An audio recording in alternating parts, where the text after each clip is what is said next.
আসসালামু আলাইকুম দর্শক মণ্ডলী, বাংলাদেশি এবং প্রবাসী বাংলাদেশি ভাই ও বোনেরা, এ যাবৎকালে আমি যতগুলো কন্টেন্ট আপলোড করেছি, লাইভ করেছি, আজকে সবচাইতে গুরুত্বপূর্ণ একটা কন্টেন্ট আপলোড করতে যাচ্ছি। লাইভে অ্যানালাইসিস করতে যাচ্ছি, ব্রেকিং নিউজ অ্যানালাইসিস। আমার মনে হয় এর চাইতে ব্রেকিং নিউজ আর এ পর্যন্ত আমরা আলোচনা করিনি। দর্শক মণ্ডলী, বাংলাদেশ ইরান বা উপসাগরীয় যুদ্ধের একটা পার্ট অংশ হতে যাচ্ছে। মানে আপনার এক কথায় ইরান বিরোধী আপনার একটা সামরিক জোট, সৌদি আরবের নেতৃত্বে সামরিক জোটে বাংলাদেশ অলরেডি সাইন করে ফেলেছে। দর্শক মণ্ডলী, এখানে সৌদি আরব এই যে ইরানকে কেন্দ্র করে যে এই যে ইরাকে হামলা হলো ইত্যাদি, এই যে ইরানকে কেন্দ্র করে যে এখন হুতি টুতি ইত্যাদি নিয়ে যে সৌদি আরব যে একটা সমস্যার মধ্যে পড়েছে, এই সমস্যা থেকে সৌদি আরব আসলে হুক্কা হওয়া বলে বের হতে পারতেছে না। এখন সবাইকে সঙ্গে করে নিয়ে সে বের হওয়ার চেষ্টা করতেছে।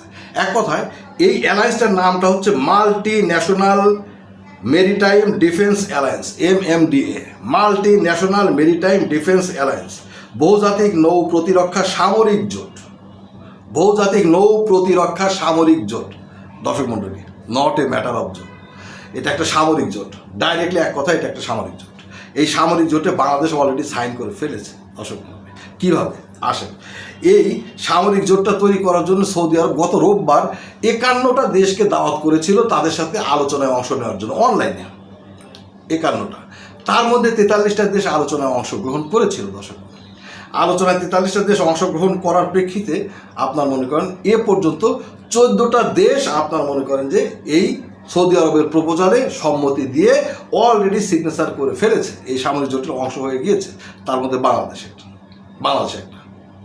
এখন কথা হচ্ছে দর্শক মণ্ডলী, একটু স্পেসিফিকভাবে বলি, খোদ আরব আমিরাত এবং ওমান কিন্তু এই জোটের অংশ এখনো হয়নি, হবেও না।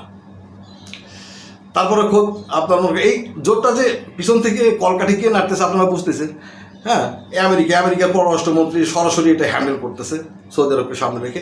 আমেরিকার পিছনে কে আছে সেটাও জানেন আপনারা, নেতা কাকু এখন আমেরিকায় বসে থেকে এই জিনিসগুলোই আপনার মনে করেন যে চালাচালি করতেছেন। দর্শক, এখন কথা হচ্ছে যে এখানে অলরেডি পাকিস্তান সৌদি আরবের সাথে একটা অ্যালায়েন্স বা একটা চুক্তিতে আছে, কাজে পাকিস্তান এখানে থাকতে হবে। ঠিক আছে, সেটা আপনার মনে করেন কোনো সেটা অবসম্ভাবী। যাই হোক, এখন কথা হচ্ছে যে আপনার 14টা দেশ কে কে আছে সে নামগুলো তো অবশ্যই উল্লেখ করবো।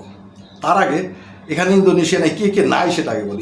ইন্দোনেশিয়া নাই, মালয়েশিয়া নাই। ইন্দোনেশিয়া এবং মালয়েশিয়া সরাসরি বলেছে যে এই জোটটা আসলে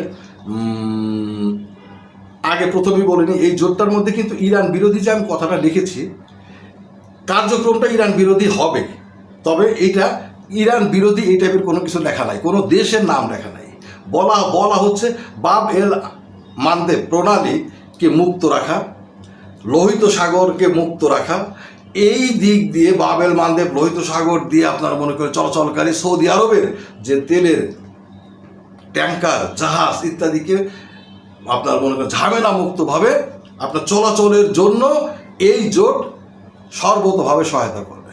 তার মধ্যে শুধু 2টা পয়েন্ট বলি আপনাদেরকে। 2টা পয়েন্ট আপনারা যদি আপনার মনে করেন যে বুঝতে পারেন তাহলে আর বাকি পয়েন্টগুলো লাগবে না। 1 নম্বর পয়েন্ট হচ্ছে, 2টা পয়েন্টের মধ্যে 1 নম্বর হচ্ছে আপনার এই দেশগুলো নিজেদের গোয়েন্দা নেটওয়ার্ক কাজে লাগিয়ে এই হুতিদের কাছে কোনো দিক থেকে অস্ত্র পৌঁছাতে দেবে না, মানে অস্ত্র পৌঁছানোর ক্ষেত্রে বাধা তৈরি করবে। হুতিদের কাছে অস্ত্র পৌঁছায় কে? ইরান। ঠিক আছে, তাহলে ইরানের অস্ত্র পৌঁছানোর রুট আপনাকে কাট আপ করে দিতে হবে, অস্ত্র পৌঁছানোর রুট বন্ধ করে দিতে হবে। তার মানে ইরান যে পথে অস্ত্র হুতিদের কাছে পৌঁছায় সেখানে আপনার এই জোট হামলা কামলা করবে, সেটাকে আপনার মনে করেন যে বন্ধ করে দেবে। যেভাবে আপনার এই যে কিছুদিন আগে ইরানের আপনার একটা অস্ত্রের চালান এই সৌদির নেতৃত্বেই আপনার মনে করেন যে তুরস্ক সঙ্গে ছিল, মানে তুরস্কের গোয়েন্দা সংস্থাও সহায়তা করেছে পিছন থেকে। আর মোসাদ, CIA তো আছেই। এই যে হিজবুল্লাহ, লেবাননের হিজবুল্লাহর কাছে অস্ত্রের চালান পৌঁছানোর এক পর্যায়ে সিরিয়ার অভ্যন্তরে এই চালানটাকে আটকে দেওয়া হয়েছিল। মানে সিরিয়ার তো গোয়েন্দা নেটওয়ার্ক অত শক্ত না, সিরিয়াকে টাইম টু টাইম বিষয়টা জানানো হয়েছে এবং সিরিয়া শুধুমাত্র জাস্ট পুতুলের মতো সেই কাজটা করেছে, অ্যাটাক করেছে, মানে আটক করেছিল। যে কথা হচ্ছে যে ডাইরেক্টলি এটা আপনার মনে করেন যে আপনার ইরানের সাথে সরাসরি কনফ্লিক্টে যাবে এই আপনার জোট, সামরিক জোট। যে কারণে আমি ওই কথাটা বলেছি। যাই হোক, দ্বিতীয়টা হচ্ছে যে এটা আপনার ইয়েমেনের অভ্যন্তরে হুতিদের সমস্ত সেন্সিটিভ পয়েন্টগুলোতে অপারেশন করবে। কোন জোট? এই জোট multi national maritime defence alliance, MMDA, যার অন্যতম প্রতিষ্ঠাতা সদস্য হচ্ছে বাংলাদেশ, সৌদি আরবের পাশাপাশি প্রতিষ্ঠাতা সদস্য। ঠিক আছে? তো এই জোটটা কি করবে? ইয়েমেনের অভ্যন্তরে হুতিদের সামরিক স্থাপনা থেকে তাদের অফিস আদালত ইত্যাদি জায়গায় আপনার মনে করেন অপারেশন চালাবে। এই সমস্ত জায়গায় অপারেশন চালালে এটা কার বিরুদ্ধে অপারেশন হবে? হুতি বলেন। দেখেন, হুতিদের জন্য রিয়াক্ট করেছে আপনার কারা? ইরাক, হিজবুল্লাহ, অমক তমক ইত্যাদি। ইরান তো রিয়াক্ট করবে। ইরান অলরেডি আপনার সৌদির বিরুদ্ধে ব্যবস্থা নেওয়ার ঘোষণা দিয়েছে। তো যাই হোক দর্শক মণ্ডলী, এখন কথা হচ্ছে তাহলে এই জোটটা আসলে আদতে কার সাথে কনফ্লিক্টে যাবে? ইরানের সাথে। ঠিক আছে?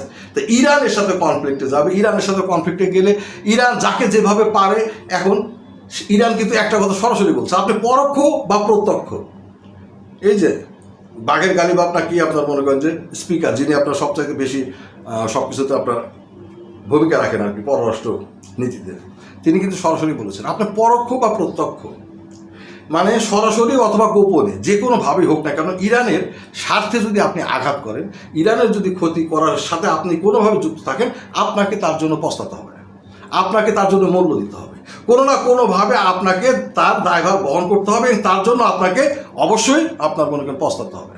তাহলে আপনি বোঝেন, তো তাহলে এই জোটের সদস্যরা তো এই একই দোষাদোষী হবে। ঠিক আছে? এর মধ্যে তো কোনো ভুল নাই। তো এখন মনে করেন এই জোটের সাথে আপনার মনে করেন এই জোটে কি চীন আছে, রাশিয়া আছে? নাই। অনেক বড় দেশ সৌদি আরব, যেটা বললাম আপনার মালয়েশিয়া, ইন্দোনেশিয়া সরাসরি বলে দিয়েছে এটা আমেরিকার পর্দার আড়াল থেকে তৈরি করা একটা সামরিক জোট ইরান বিরোধী। এটা বোঝাই যায় এর কার্যক্রম দিয়ে সব কিছু। আমরা কোনো সামরিক, এই ধরনের কোনো সামরিক জোটে আমরা যাবো না। ইন্দোনেশিয়া এবং মালয়েশিয়া দুইজনই সরাসরি না করে দিয়েছে। না, প্রস্তুত না, এটা বোঝাই যায় যে এটা আমেরিকার তৈরি। আমেরিকার পিছন থেকে আপনার মনে করেন যে মানে আমেরিকা সৌদি আরবকে সামনে নিয়ে একটা জাস্ট জোট, প্রতিরক্ষা জোট। আমেরিকা নিজে এখন মধ্যপ্রাচ্যে টিকতে পারতেছে না, বাড়ি খাচ্ছে, তারা আপনার মনে করেন যে তলপি টলপা গুটিয়ে চলে যেতে হচ্ছে, মানে চলে যাওয়া লাগতেছে আর কি। সে এখন বাঁচার জন্য শেষ চেষ্টা করতেছে। সৌদি আরবকে ঢাল হিসেবে গাধা, বোকা, মাথা মোটা, গরু খাওয়া, তারপর মাগিবাস, যাই বলেন না কেন, তো এইরকম একটা দেশের কে ব্যবহার করা আমেরিকা ইসরায়েলের জন্য এটা একটা দুর্ভাগ্য। তো তাদেরকে ব্যবহার করা হচ্ছে সেই তাদেরকে ব্যবহার করে একটা সামরিক জোট তৈরি করা হয়েছে। বাংলাদেশ যদি আমেরিকা এবং সৌদির খপ্পরে পড়ে ইরান বিরোধিতায় লিপ্ত, তাহলে কপালে মহা খারাপই আছে, কারণ আরব জাহান এখন নিয়ন্ত্রণ করবে ইরান। এক্স্যাক্টলি এই যে এমনকি এশিয়ার আমেরিকার চলাফেরা, মানে সোজা কথা আপনার তেল, আপনার মনে করেন পাওয়ার সেক্টর, এনার্জি সেক্টর পুরাটাই ইরানের নিয়ন্ত্রণে চলে যেতে বাধ্য, চলে যাচ্ছে ভাই। এই যে তিনটা F-35 কথা শোনার হয়ে সত্যি গিয়েছে। আপনি দেখেন না কেন, কয়েকদিন পর আপনার কী হয়। আপনার আমেরিকা কোনোভাবেই আপনার মনে করেন, আমেরিকা এখন সোজা কথা আরব আমিরাত এবং সৌদি আরবকে পাগলের মতো মানে ধরছে যে ভাই তোমরা তোমাদের ইয়েগুলো ঘাটিগুলো আমাকে একটু দাও, আমার জিনিসগুলো রেখে ওখান থেকে একটু ইরানের সাথে ফাইটটা চালিয়ে দেয়, তোমাদের জন্যই তো যুদ্ধে নামতেছি, চাপ দিচ্ছে, অনুরোধ করতেছে, অনুনয় বিনয় করতেছে, এরা সাহস পাচ্ছে না। যাই হোক, এখন কথা হচ্ছে যে কোন পর্যায়ে চলে গিয়েছে দর্শক মণ্ডলী। আপনি গত 3-4 দিনের অ্যাটাকগুলো যদি খেয়াল করেন তাহলে টের পাবেন সেখানে আমেরিকা কোন পর্যায়ের প্রতিক্রিয়া দেখেছে আর ইরান কোন পর্যায়ের প্রতিক্রিয়া দেখেছে। দর্শক মণ্ডলী, ওই যে কয় না যে তুই মানে আমাদের গ্রামের ভাষায় বলে, মানে স্বামী তার বউরে পিটাইতেছে। তো এখন কথা হচ্ছে যে বউ কয় তুমি কি আমাকে রাখবা না, বলে তুই কি আমার পেটনের ভাব দেখাও বোঝোস না যে আমি তোরে রাখবো কি রাখবো না। তো অবস্থাটা হচ্ছে এই ইরানের প্রতিক্রিয়াগুলো দেখেও কি আমরা বুঝতেছি না যে আসলে ওখানে কি হবে না হবে। আমরা সৌদি বিরোধী জোটে যদি মালয়েশিয়া, ইন্দোনেশিয়া না গিয়ে থাকতে পারে, যদি ফ্রান্স, জার্মানি, তারপর ইতালি, এদেরকেও তো আপনার দাওয়াত করা হয়েছে, 51টা দেশকে দাওয়াত করা হয়েছে, 51টা দেশকে চিঠি পাঠানো হয়েছে এই অ্যালায়েন্সে যোগ দেওয়ার জন্য। তাদেরও তো আপনার মনে করেন যে আপনার প্রয়োজন আছে, কি বলা হয়, তেলের আপনার প্রয়োজন আছে। তারাও আপনার মনে করেন অনলাইন মিটিংও আপনার মনে অংশ নিয়েছিল রবিবারে। তারা তো এখন পর্যন্ত সাইন করে নাই, যোগ দেয় নাই। খোদ ভারত তো আপনার মনে করেন আপনার মিটিং করছে। ভারত দেখেন কত চিকন মাথা, মানে মোদি সাহেবের বুদ্ধি। ভারত এত দহরম মহরম সৌদি আরবের সাথে সাথে, মানে এটার এই অ্যালায়েন্সের পিছনের কারিগর কে? আপনার আমেরিকার পিছনে কে? ভারতের সবচাইতে পিয়ারের রাষ্ট্র, নেতাকাকুর দেশ। সেই নেতাকাকুর দেশ থাকা সত্ত্বেও এই অ্যালায়েন্সে ভারত এখন ঢুকবে না। মানে তারা আপনার ইনায় বিনায় এখান থেকে আপনার পাশ কাটিয়ে যাবে, তারা আপনার ঢুকবে না। ঠিক আছে, কারণ ইরান এখানে যে একটা ফ্যাক্টর হয়ে উঠতেছে, তাদের গোয়েন্দা সংস্থা তাদের অনেক তথ্য জানে। কাজেই মনে করেন এত কিছুর দিয়েও ইরানকে যে পর্যায়ে ইরান এখনও যে খেলা খেলতেছে, ইরানের নিয়ন্ত্রণ থেকে মধ্যপ্রাচ্য সারানো যাবে না। কাজেই হুতিরা ইরানের বাইরে নয়। আপনার মনে করেন যে বাব আল মানদেব প্রণালী ইরানের বাইরে নয়। ঠিক আছে, আপনার মনে করেন যে লোহিত সাগর ইরানের বাইরে নয়। দর্শক মণ্ডলী, এই ইরানের কারণে আজকে গতকালকে আপনার সমস্ত এই যে তেলের ট্যাঙ্কারবাহী জাহাজের অ্যাসোসিয়েশনগুলো তারা সিদ্ধান্ত নিয়েছে, তারা বাব আল মানদেব প্রণালী এবং আপনার মনে করেন যে হরমুজ প্রণালী দুইটাই তারা অ্যাভয়েড করবে। এতে আপনার সারা বিশ্বের তেলের দাম যেখানে যায় যাক, তারা ওই আফ্রিকা ঘুরে কিছু যতটুকু পারে তেল নিয়ে যাবে, আদারওয়াইজ এই দুই প্রণালী ব্যবহার করবে না। আমি এগুলো মাঝখানে বলে রাখতেছি। কেন রাখতেছি?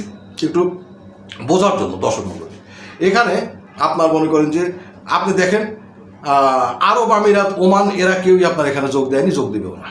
যোগ দিয়েছে কি? কাতার যোগ দিয়েছে কি? আপনার মনে করেন যে কুয়েত, বাহরাইন, মানে যেগুলো ইরান অলরেডি যাদের সাথে যুদ্ধে লিপ্ত, তারা তো থাকবেই। ঠিক আছে, আপনার মনে করেন জর্ডান, তারাও আপনার মনে থাকবে।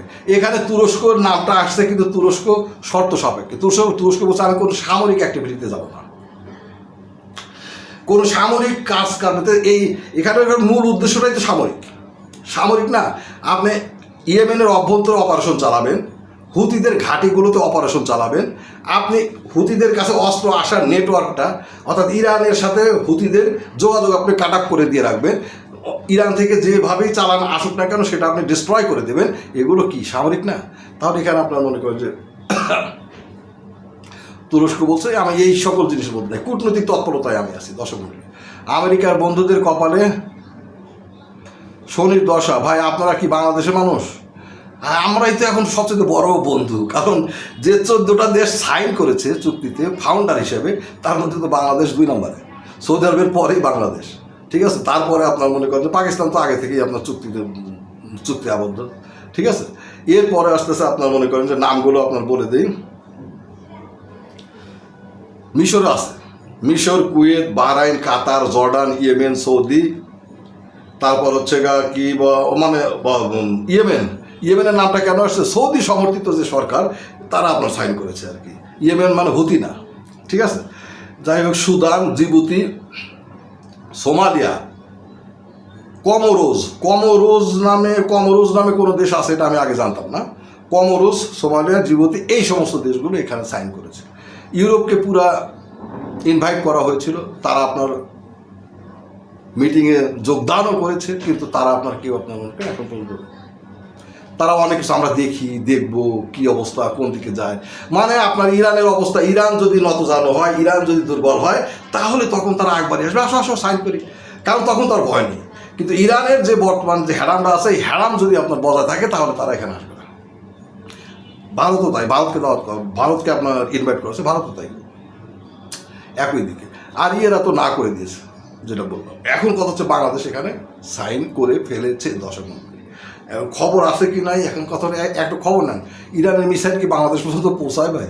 এটা একটু খবর নেন, কারণ আপনি যদি ওখানে ইরানের আপনার মনে করেন যে কোনো মানে অস্ত্রের চালানের জাহাজ যদি ডুবাই দেন, ঠিক আছে, সাপোজ ইরান এর মনে করেন যে অস্ত্র নিয়ে কোনো একটা জাহাজ ইয়েমেনের দিকে যাচ্ছে, হুতিদের দিকে যাচ্ছে, আপনি মনে করেন যে ওখানে তো আবার কি মানে এই সমস্ত যারা সাইন করতেছে এই দেশগুলোর নৌবাহিনীর এই যে মানে যুদ্ধ জাহাজরা সেখানে একটা যৌথ আপনার মনে করেন একটা অ্যালায়েন্স তৈরি করবে। মানে সবাই যার যার দেশ থেকে তারা যতটুকু যার যা আছে সেগুলো নিয়ে তারা ওখানে একটা অ্যালাই তৈরি করে, মানে একটা কমান্ড সেন্টার তৈরি করে। সেই কমান্ড সেন্টার হবে হচ্ছে রিয়াদে। ঠিক আছে, অফিস আদালত, খরচ বেয়ার করবে সৌদি আরব। ঠিক আছে, এগুলো আপনার মনে করেন ওই সকল ভূমধ্য সাগর, লোহিত সাগর, বাব এল মানদেব, এই সকল জায়গায় তারা পাহারা দেবে। হাতি ঘোড়া গেল তল, কি কয় ভাই, হাতি ঘোড়া গেল তল, আমার তো মনে থাকে না, বলে কত জল, কি যেন বলে কত জল। যাই হোক, এখন কথা হচ্ছে দর্শক মণ্ডলী, যেখানে আমেরিকা ইসরায়েলের মতো বিশ্বের সবচাইতে শক্তিধর দুইটার দেশ, একটা হচ্ছে অস্ত্রের শক্তিতে, আর একটা হচ্ছে ব্রেনের শক্তিতে, টাকার টেকনিক্যাল নলেজে, কোন দিক থেকে সেই দুই দেশ যখন আপনার মনে করেন যে এই যে ভোলটা খাচ্ছে, সেখানে এই সমস্ত যে নামগুলো শুনলেন, এই দেশগুলো কি করবে, এদের এলাইটা কতটুকু, আপনি একটা কথা বলেন, এই সবগুলো দেশ যৌথভাবেও যদি একটা একটা করে আপনার যুদ্ধ জাহাজ মানে দিয়া যদি একটা এলাই তৈরি করে, একটা যদি কমান্ড সেন্টার, একটা মানে নৌবাহিনী তৈরি করে, সেই নৌবাহিনীটা আমেরিকার নৌবাহিনীর সাথে শক্তিশালী হবে। সেই নৌবাহিনীটা আপনার ইসরায়েলের বা নেতা কাকুর নৌবাহিনীর সাথে শক্তিশালী হবে। সেই সামরিক শক্তিটা ইসরায়েলের সামরিক শক্তির সাথে শক্তিশালী হবে। সেই সামরিক শক্তিটা এই দেশগুলোর একটা সামরিক শক্তি, যারা যদি একটা জোট গঠন করে সামরিক শক্তি বানায়, সেই শক্তিটা আপনার আমেরিকা ইসরায়েল সহ মধ্যপ্রাচ্যের যে দেশগুলো আক্রান্ত, সবগুলো যোগ করে যে সামরিক শক্তি হবে, তার চাইতে শক্তিশালী হবে। তাহলে এরা তো সম্মিলিতভাবে ইরানের কাছে আপনার মনে করেন মার খেয়ে যাচ্ছে। ইরাক তো একা নয়, ইরানের পিছনে আছে শক্তি, আছে, কে আছে ভাই, জানা কথা আপনার। ইরানের পিছনে আপনার মনে করেন যে 3টা মহাশক্তিধর দেশ আছে, 3টা মহাশক্তিধর, 3.5টা, রাশিয়া, চীন, আপনার মনে করেন উত্তর কোরিয়া, আর পাকিস্তানের 50। পাকিস্তান দুই দিকে পা দিয়া তাকে চলতে হচ্ছে, বাদ হচ্ছে, খালি পাকিস্তানকে আপনি বাদ দিতে পারেন না, ঠিক আছে। এখন কথা হচ্ছে ভাই, ইরানের কাছে এরা সকলেই আমেরিকা ইসরায়েল সহ ইউরোপ সহ মায়ের খায়া যাচ্ছে। তখন এরা এই জোটটা কি করবে বলেন, এদের দ্বারা কি সম্ভব? এই জিবুতি, এই সুদান, বা এই যে আপনার ইয়েমেন, সৌদি, মানে কামরুজ, তারপরে মিশরের কথা বলতে, এগুলো নাম সর্বস্ব। মিশরের যদি কোনো কিছু করার থাকতো, মিশরের বন্দরে 2টা জাহাজ দাঁড়ানো অবস্থায় জ্বালাই দিল। মিশর কি করছে? মিশর কোন প্রতিক্রিয়া দেখাইছে? মিশর বরং বলতেছে আমাদের কাছে তথ্য নেই, এটা কোন দিক থেকে মিসাইল আসছে বা ড্রোন আসছে, আমাদের কাছে তথ্য নাই, যে কারণে আমরা প্রতিক্রিয়া দেখাতে পারতেছি না। মানে গোয়েন্দা তথ্য তাদের কাছে নাই, আছে, কিন্তু কথা হচ্ছে যে তারা এটা প্রকাশ করতেছে না, কারণ তারা একবারই এই ইরানের সাথে সমস্যা, মানে কোনো ধরনের সমস্যায় যেতে চায় না। তাহলে তাদেরকে একসাথে নিয়েই বা লাভ কি? দর্শক মণ্ডলী, অলরেডি এটা সাইন করা হয়ে গেছে বাংলাদেশের পক্ষ থেকে। বাংলাদেশ, এখানে একটা বাংলাদেশের বিসি আটকানো আছে সৌদি আরবের কাছে, এটাও ঠিক। কি করার আছে বলেন? আমাদের যে ফরেন রেমিটেন্স, তার একটা বড় পোর্শন আসে আপনার সৌদি আরব থেকে। আমাদের প্রায় 40 থেকে 50 লাখ মানুষ সেখানে কাজ করে, ঠিক আছে। আমাদের আসলে সৌদি আরবের অর্ডার ভায়োলেট করার মতো শক্তি আমাদের আছে কি, এটা ইরানকে বুঝতে হবে, ঠিক আছে। বা ইরান, তুমি আমাদের উপর বেশি রাগ করো না, তোমার কাছে এইগুলো অনুরোধ আর কি। সময় পার হয়ে যাচ্ছে, আজকে রাত 10টার সময় আবার লাইভে আসবো এইটা নিয়ে, আরও তথ্যপত্র, পুরা গঠনতন্ত্র নিয়ে, পুরা কন্ডিশন, শর্তগুলো নিয়ে আপনাদের সামনে আসবো।